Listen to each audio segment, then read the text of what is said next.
Tigran Petrosyan.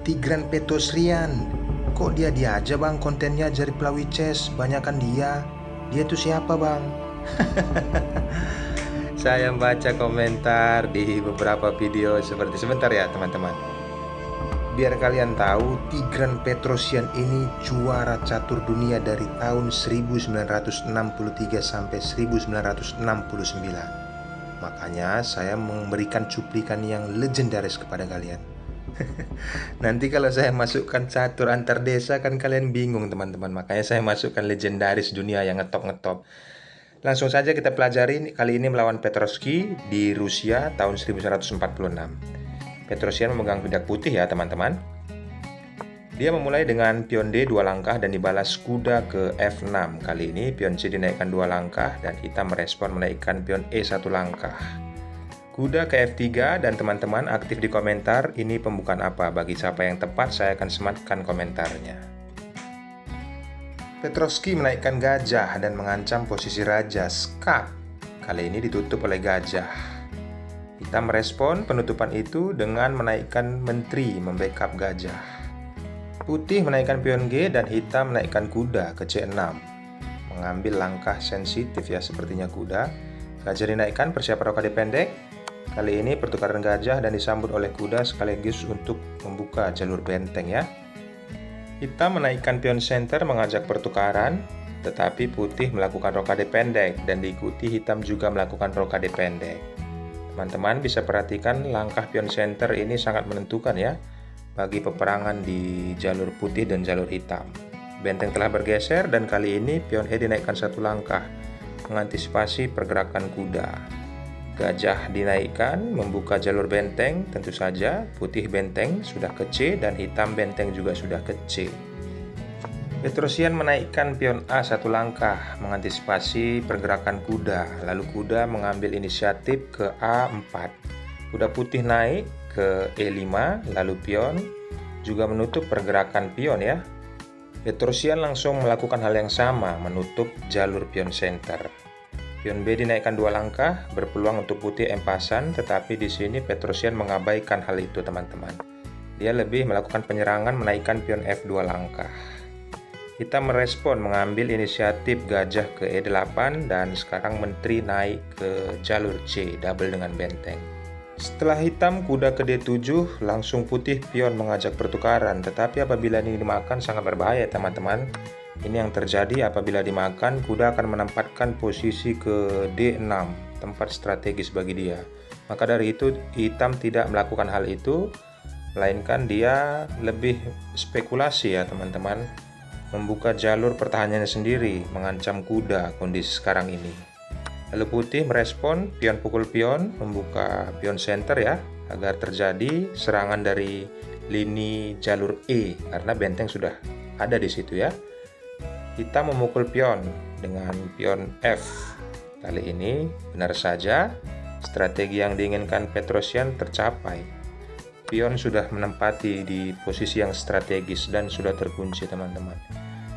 Jika kita perhatikan di sini, hitam hanya bisa menerima serangan yang dilakukan oleh putih. Kuda diancam, tidak banyak pilihan di sini, maka kuda ini akan turun teman-teman ke B7. Lihat piramid yang dibentuk oleh Petrosyan. Bentuk pion tersebut berada di jalur petak hitam. Sementara yang dimiliki dia gajah putih dengan leluasa ke sana kemari. Teman-teman juga bisa melihat pergerakan kuda yang dilakukan oleh putih sudah menempatkan ke B3, akan manuver ke D4 dan mengambil posisi atau mengancam pion yang ada di E6. Langkah itulah maka penempatan kuda ke B3 ini dilakukan oleh Petrosyan. Melihat respon tersebut menghindari hal itu ya, maka hitam naikkan menteri ke F7. Dan benar saja kuda mulai aktif naik ke D4 terlebih dahulu, mengincar pion dan pion dijaga oleh kuda.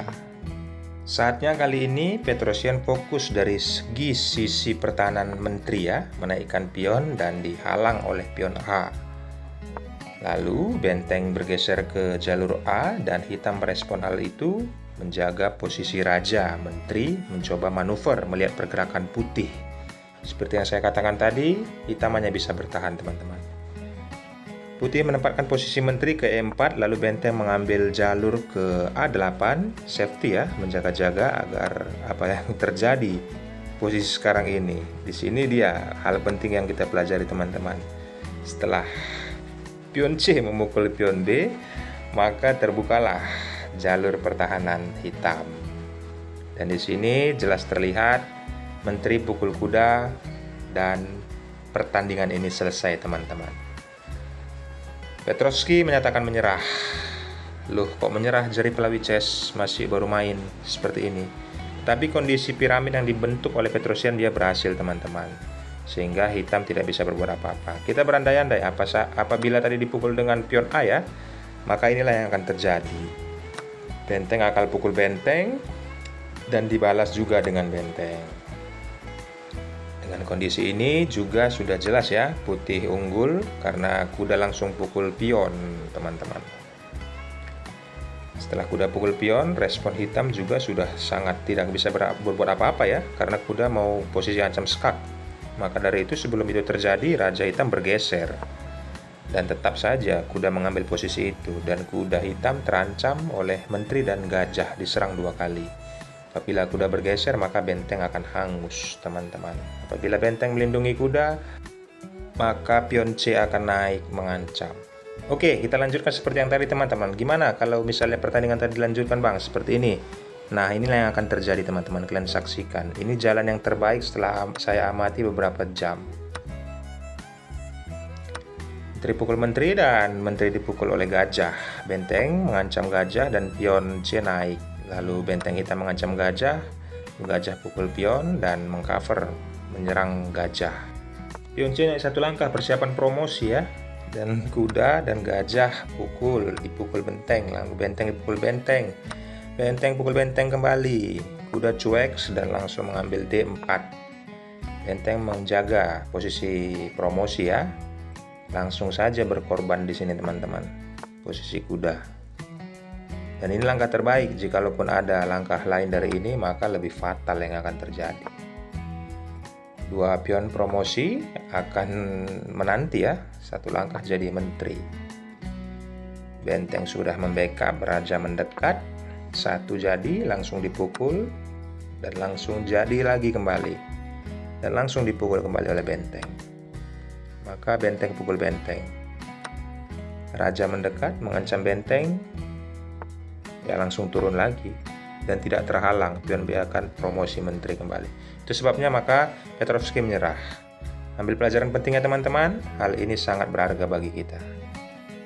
Dukung terus channel ini, jangan lupa like, comment, subscribe agar saya memberikan video-video legendaris yang bermanfaat bagi kalian. Akhir kata saya ucapkan thanks and God bless. Jangan lupa komentar. Bye bye.